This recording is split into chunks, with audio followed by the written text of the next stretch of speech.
السلام علیکم ورحمۃ اللہ وبرکاتہ۔ بسم اللہ الرحمن الرحیم۔ جی ناظرین، آج ہم جس حوالہ سے گفتگو کرنے جا رہے ہیں وہ ہے قرآن پاک۔ ہر چیز کو اللہ پاک نے اپنی مخلوق بنایا ہے، لیکن قرآن پاک کو اللہ رب العالمین نے اپنا کلام بنایا ہے۔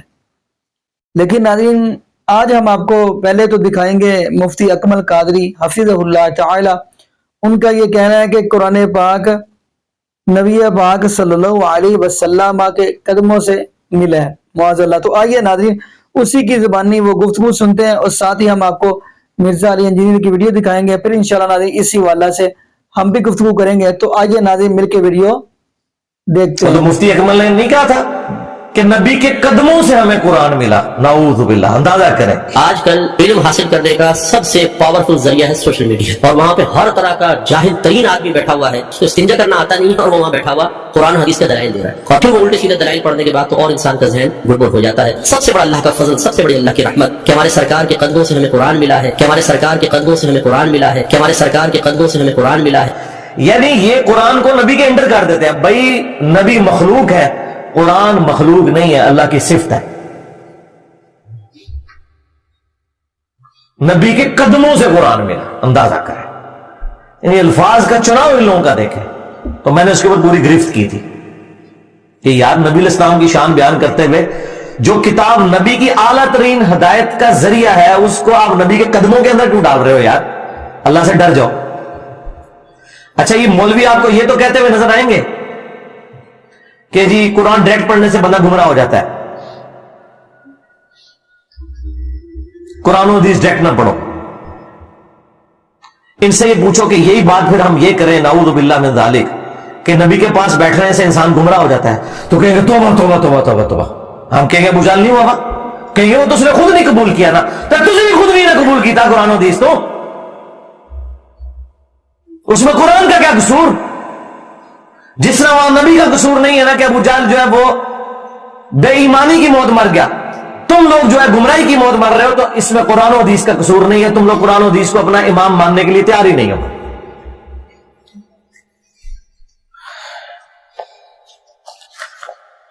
ریفرنس نمبر 4، سورہ سبا کی آیت نمبر 50۔ یہ بڑی سخت آیت ہے جی، ساری سخت ہے، اس سے آپ کو عقیدہ مزید کلیئر ہوگا۔ قل ان ضللت فانما اضل على نفسی، اے نبی تم فرماؤ کہ بالفرض اگر میں گمراہ ہوں نا، یہ بالفرض تو ہم احترام لگا رہے ہوتے ہیں تاکہ یہ بات سن لیں، اگر میں گمراہ ہوں تو میری گمراہی کا وبال مجھی پر ہے۔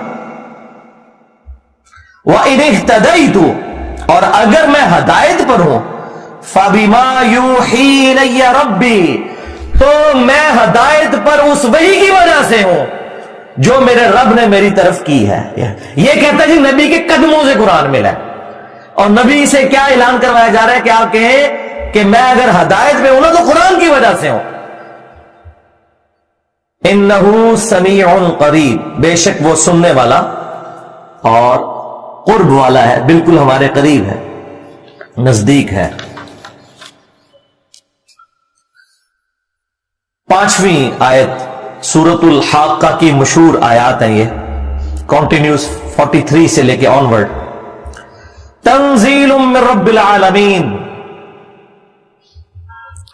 اس کتاب کو اس نے اتارا ہے جو تمام جہانوں کا پالنے والا ہے۔ وَلَوْ تَقَوَّلَ عَلَيْنَا بَعْضَ الْأَقَاوِيلِ، اور اگر یہ نبی ہماری طرف کوئی ایک بات بھی ایسی منسوخ کر دیتے جو ہم نے ان کی طرف وہی نہیں کی ہوئی، یعنی نبی اپنی طرف سے کوئی آیت بنا لیتے، لَأَخَذْنَا مِنْهُ بِالْيَمِينِ، تو ہم ان کا دائیں ہاتھ پکڑتے، ایک یہ ترجمہ یہ ہوا ہے، یا یہ کہ دائیں ہاتھ سے انہیں پکڑتے، ثُمَّ لَقَطَعْنَا مِنْهُ الْبَطِينَ، اور ان کی رگے جاں کاٹ دیتے اگر یہ نبی اپنی مرضی سے اس کتاب کے اندر کوئی چیز داخل کر دیتے۔ فَمَا مِنْكُمْ مِنْ أَحَدٍ عَنْهُ حَاجِزِينَ، پھر تم میں سے کوئی ایک بھی ایسا نہ ہوتا جو ہم سے انہیں بچا سکتا۔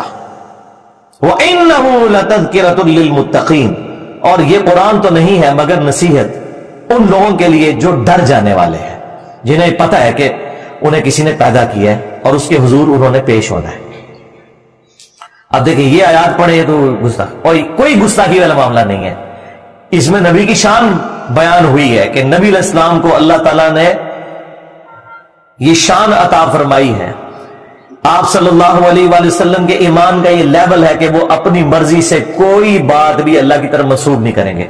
बास जो कादियानी दज्जाल के मानने वाले लोग हैं वो कहते हैं कि देखें इसमें तो अल्लाह ताला ने फरमाया है कि अगर नबी अपनी तरफ से कोई बात हमारी तरफ मंसूब करते तो हम उनका दायां हाथ पकड़ के उनकी शारक काट देते, तो गुलाम कादियानी दज्जाल की तो शारक कोई नहीं कटी।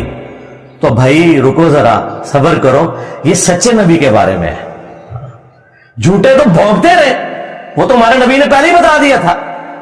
बुखारी मुस्लिम दोनों में हदीस मौजूद है कि 30 झूठे दज्जाल पैदा होंगे क़यामत तक। और अबू दाऊद तिर्मिज़ी में आया कि वो झूठे दज्जाल नबी होने का दावा करेंगे। अना खातमुन नबिय्यीन ला नबी बादी, याद रखना मैं खातमुन नबिय्यीन हूं, मेरे बाद कोई नबी नहीं। इसकी तफसील के लिए मेरी वो वीडियो देख लें आप, कादियानियों को मुसलमान बनाने वाली वीडियो, उसमें मैंने इल्मी तरीके से उनकी एक एक वसवसे का जवाब दिया है अल्हम्दुलिल्लाह। तो ये सच्चे पैगंबर के बारे में बात है कि अल्लाह ताला उसकी खास हिफाजत फरमाता है, वो अपनी मर्जी से कोई ऐसा मामला नहीं कर सकता। वही बात जो आई सूरतुन नज्म में, वमा यंतिकु अनिल हवा इन हुवा इल्ला वह्युन यूहा, ये अपनी ख्वाहिश नफ्स से कुछ नहीं कहते, ये वो कहते हैं जो अल्लाह ताला इन्हें वही फरमाता है। छठी आयत सूरतुल अहकाफ, सूरत नंबर 46 आयत नंबर 9। अब देखें ये आयत पढ़ते हुए भी एक मुसलमान जब किसी मुसलमान को आयत सुनाते हुए डरे तो आप समझ लें कि जिसको आप आयत सुना रहे हैं वो मुसलमान कोई नहीं, सिर्फ पाकिस्तान के शनाख्ती कार्ड में मुसलमान है, वरना मुसलमान को हिंदू को आयत सुनाते हुए नहीं आप डरते। एक सिख को आप बुखारी मुस्लिम से नमाज का तरीका रफ़ुल यदैन वाला रुकू में जाते वक्त और रुकू से उठते वक्त बताते हुए नहीं डरते, लेकिन आप एक मुसलमान को पगड़ी दाढ़ी वाले को बताते हुए डरते हैं, अब ऊपर ही ना जाए मनो। तो यार ये मुसलमान है, सिर्फ नाम के मुसलमान। अब ये आयत सुने, कुल मा कुन्तु बिदअम मिनर रुसुल, ऐ नबी तुम फरमाओ कि मैं कोई नया रसूल तो नहीं हूं, पहले भी रसूल गुजरे। वमा अदरी मा युफ़अलु बी वला बिकुम, मुझे तो खुद नहीं पता कि मेरे साथ क्या होने वाला है और तुम्हारे साथ क्या होने वाला है। अब ये आयत पढ़ के ना उल्टा वो मजाक अल्लाह का उड़ाते हैं, कहते हैं नहीं देखें जी ये कुरान से आयतें पढ़ते हैं कि नबी ने कहा कि मुझे तो खुद नहीं पता मेरे साथ क्या होगा तुम्हारे साथ क्या होगा, तो अगर नबी को नहीं पता तो इसका मतलब है नबी को अपनी आखिरत का नहीं पता। और ला ना जाओ तुम्हारे अकीदे के ऊपर, आखिरत का जिक्र नहीं है इसमें। बेसिकली काफिर बार बार कहते थे कि तुम हमें ये कहते हो कि फलां नबी ने ये मुआजिजा किया, फलां नबी ने ये मुआजिजा किया, सूरतुल अंबिया के स्टार्ट में आता है, तो तुम भी वही मुआजिजे करके दिखाओ ना हमें।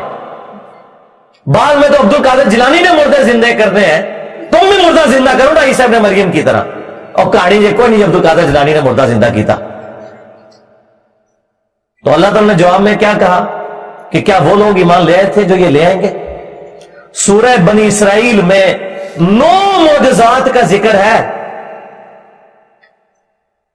उनमें से एक मोजा ये भी है इसका सोने का कोई घर हो, यानी ऊपर देखे तो सोना, नीचे देखे तो सोना, हाँ इसका बाग हो जिसमें ये नहरें रवां करके बता दे, या आसमान पे चढ़ के बताए और हमारे सामने किताब लेके नाजिर हो, तब इसे नबी मानेंगे। अल्लाह ताला ने इसके जवाब में फरमाया कि नबी तुम कह दो कि मुर्जा तो अल्लाह के पास है, मैं तो इंसान हूं और उसका पैगंबर हूं, डर सुनाने के लिए तुम्हारे पास आया।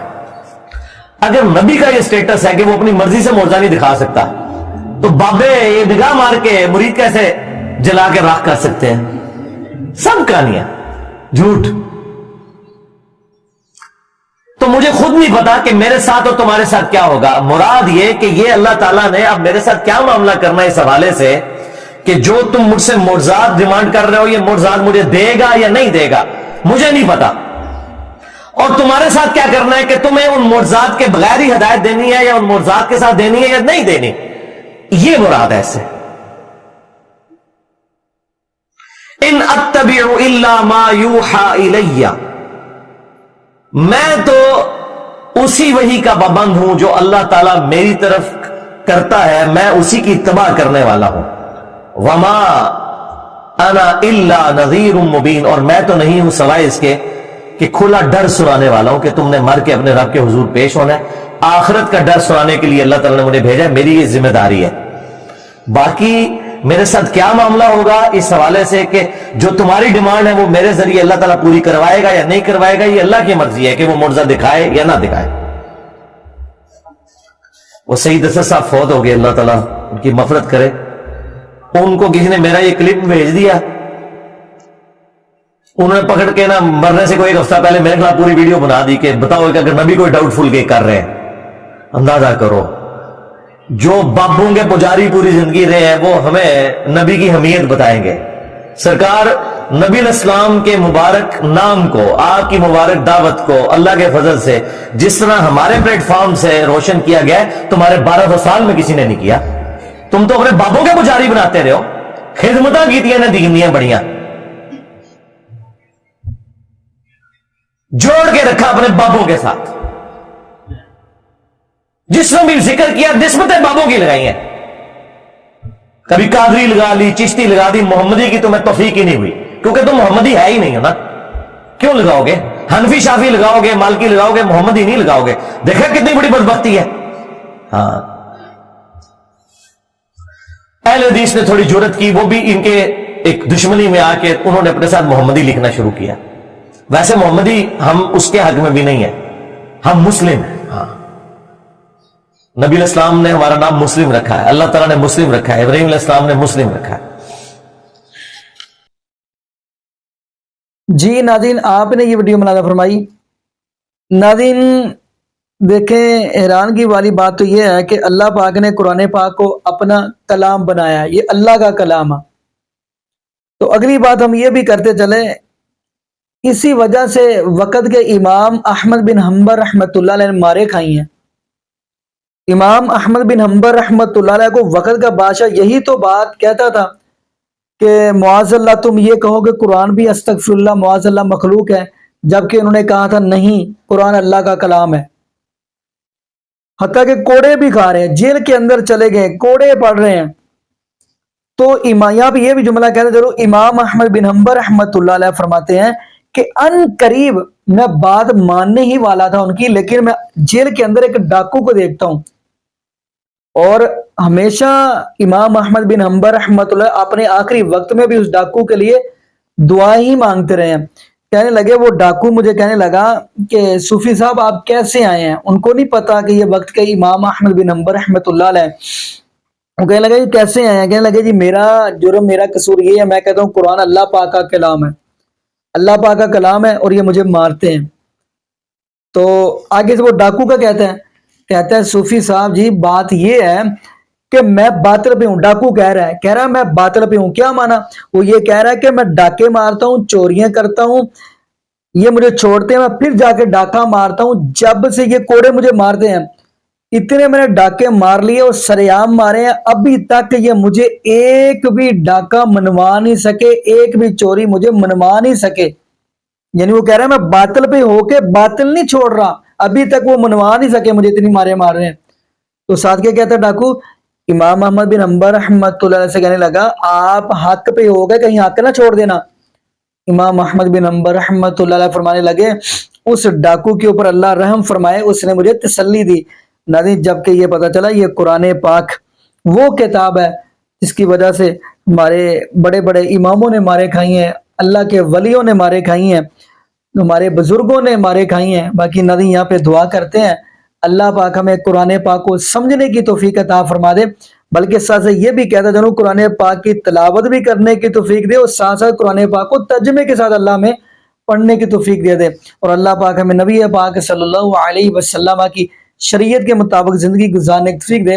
और यहाँ पे ये भी दुआ करते चले अल्लाह पाक जितने भी बे औलाद जोड़े हैं, अल्लाह पाक सबको नेक नूरीना सेहत तंदुरुस्ती वाली ईमान वाली लंबी जिंदगी वाली औलाद अता फरमा दे। जज़ाकुमुल्लाहु खैरा, अहसनल जज़ा। अस्सलामु अलैकुम व रहमतुल्लाहि व बरकातुहू।